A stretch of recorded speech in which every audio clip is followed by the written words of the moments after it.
In the early 1980s, Atlanta, Georgia found itself gripped in fear as a series of gruesome murders shook the city to its core. Over the span of 2 years, from 1979 to 1981, more than 24 African-American children and young adults disappeared, their bodies later discovered in various locations around the city.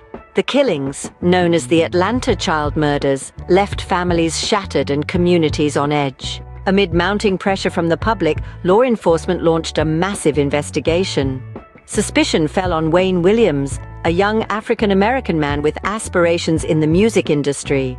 On May 22, 1981, Williams was arrested and charged with the murders of 2 adult men, Nathaniel Cater and Jimmy Ray Payne.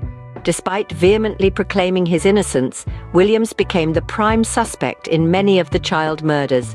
The trial captivated the nation as prosecutors presented circumstantial evidence linking Williams to the killings.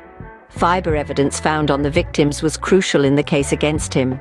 Despite the lack of direct evidence connecting him to the children's deaths, Williams was convicted of the murders of Cater and Payne in February 1982. The conviction of Wayne Williams marked a turning point in the investigation. While many in the Atlanta community believed justice had been served, others harbored doubts about Williams's guilt, citing inconsistencies in the evidence and investigation.